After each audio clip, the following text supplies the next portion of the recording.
Hey, today we're going to look at cell size. Okay. Let me get myself out of the way. Okay. So we're looking at cell size. And what you need to think about, obviously, cellular wastes have to leave a cell. We have thermal energy, heat that needs to be dissipated so they don't get too hot. And we have to bring nutrients and other resources, chemical materials, any things like that into the cell. So the metabolism of this cell depends on the size of the cell. If it gets too big, we can't get all the materials moved at the rate we need them. So at a certain size, it becomes too difficult for the cell to regulate what comes in and what goes out.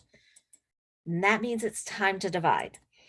So this is all based on the concept of surface area and volume. The size of a cell dictates the function. They need a high surface area to volume ratio to optimize the exchange of material through the plasma membrane. So we have formulas for cuboidal, total surface area, height times width times number of sides times number of boxes. Total volume, height, width times length times number of boxes. So surface area to volume is surface area divided by volume. If we have spherical cells, we also have formula. 4 pi r, 4 divided by 3 pi r cubed. So surface area to volume ratio. Remember, the formulas are on that formula sheet, and you'll get that same formula sheet for the AP exam. So you don't have to memorize the formulas. You just need to know where to find them. So here we have an example. Here's a cuboidal cell. And here's a set of cuboidal cells. So which is going to have the best exchange of material through the plasma membrane? 1 or 2. So we figure out the surface area and the volume for box 1, and the ratio is 2. We do the same thing for box 2, and the surface area to volume ratio is 6. So which one's going to be better?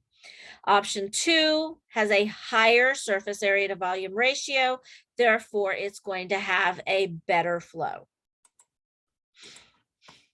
So if we're talking spherical, we use our formula.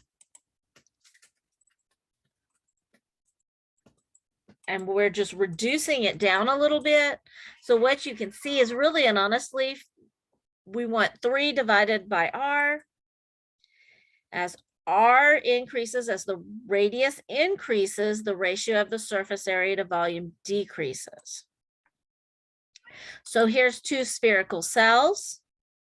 Which one's going to be best in exchanging the material? So we go through and we calculate this one, and yes, we could actually measure the radius, remember. And so we get 0.6 versus 0.37. Once again, which one has a higher ratio? Option 1. So that's the one that we would go with in terms of best exchanging. So what does this actually mean for a cell? This means that cells tend to be small.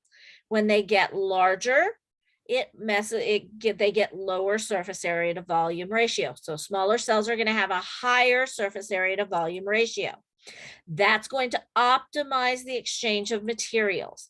Larger cells have a lower surface area to volume ratio, and they lose efficiency in that exchange. So basically, the cellular demand is going to increase because it's just not getting what it needs as fast as it needs it. And they also tend to heat up or cool down too much because that we can't adjust that temperature. Okay. So hopefully that helps you out a little bit when it comes to cell size. We'll see you in the next session.